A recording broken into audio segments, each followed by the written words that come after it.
Aujourd'hui, on va décortiquer un concept fascinant, un contrat à la fois politique et spirituel, qui est vraiment la colonne vertébrale de la monarchie marocaine depuis des siècles, la baïa.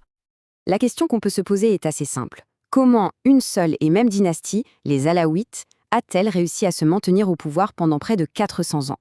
Eh bien, la clé de cette longévité exceptionnelle, c'est justement ce pacte d'allégeance très formel, la baïa.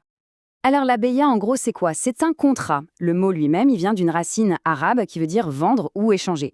C'est une sorte de transaction, en fait. Les représentants de la nation offrent leur allégeance et, en retour, le souverain s'engage à gouverner selon les lois de l'islam et, bien sûr, à protéger le pays. Pour bien saisir toute la complexité de ce pacte, on va suivre son évolution.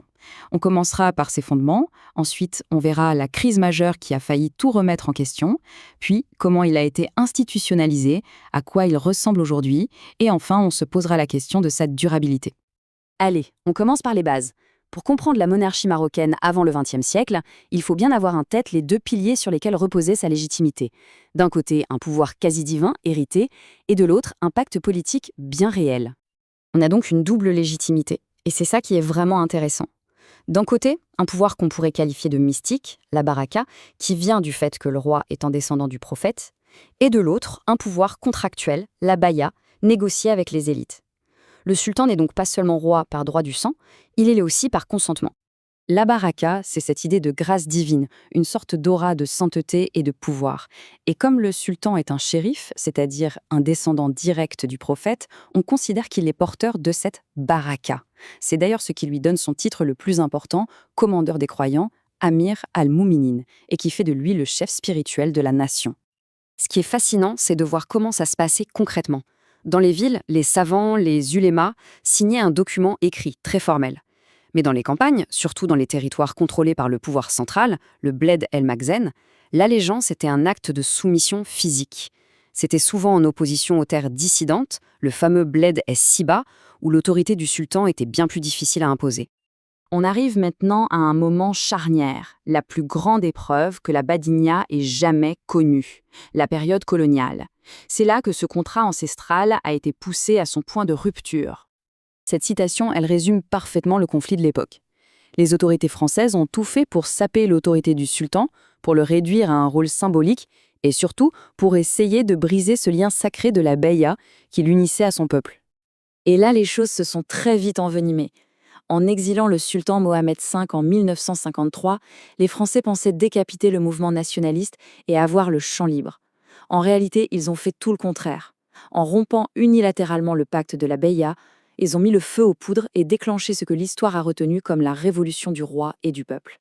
Et c'est là qu'on touche au cœur du paradoxe. En voulant le briser, les Français l'ont en fait transformé en martyr. Son exil a décuplé sa baraka aux yeux du peuple. Il n'était plus seulement un souverain, il est devenu le symbole vivant de la nation opprimée. Ça a unifié le pays et renforcé le pacte de la Baïa comme jamais auparavant. Un vrai retour de flamme. Après l'indépendance, on change d'époque. Le fils de Mohamed V, le roi Hassan II, monte sur le trône. Et lui, il a parfaitement compris l'immense pouvoir symbolique de la Baïa et il va s'en servir pour asseoir son autorité. Hassan II, on peut dire que c'est l'architecte de la Baïa moderne. Il a pris cet acte politique et l'a transformé en un grand spectacle. Chaque année, la fête du trône est devenue une réaffirmation publique, télévisée, de la loyauté de toutes les élites du pays envers le monarque. Surtout après les tentatives de coup d'État des années 70, cette cérémonie est devenue un outil absolument crucial pour réaffirmer le contrôle et la place centrale de la monarchie. Ce qui nous amène tout droit à l'ère moderne. Face à la mondialisation, aux réseaux sociaux, aux nouvelles aspirations démocratiques, comment la monarchie actuelle, sous le roi Mohamed VI, a-t-elle fait évoluer ce pacte ancestral? La réponse, en partie, est arrivée en 2011. Face aux pressions du printemps arabe qui touchaient toute la région, la monarchie a réagi, non pas par la répression, mais par la réforme. La nouvelle constitution a, par exemple, transféré une partie du pouvoir exécutif.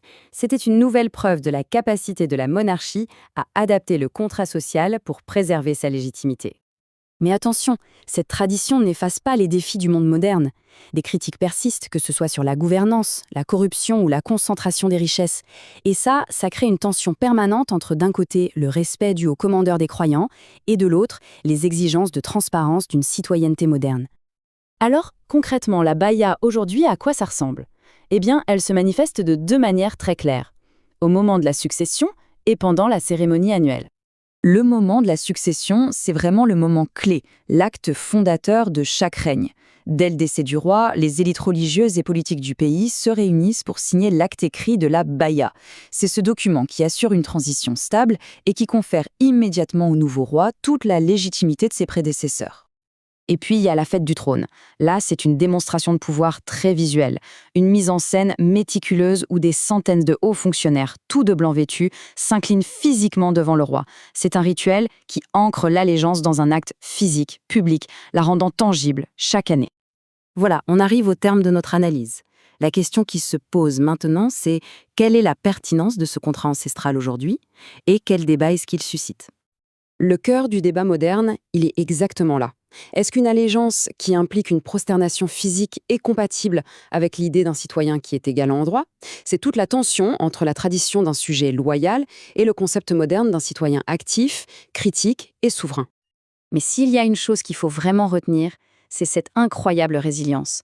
La Baïa, ce n'est pas une relique du passé figée dans le temps, c'est un contrat vivant. Il a été interprété, contesté, parfois rompu, puis réinventé au fil des siècles. C'est ce qui a permis à la monarchie de perdurer là où tant d'autres ont échoué. Ce qui nous laisse avec une question ouverte pour l'avenir. Face aux défis qui s'annoncent, est-ce que la forme actuelle de la BIA sera suffisante? Ou est-ce qu'on assistera peut-être à une nouvelle renégociation de ce pacte extraordinaire? Seul l'avenir nous le dira.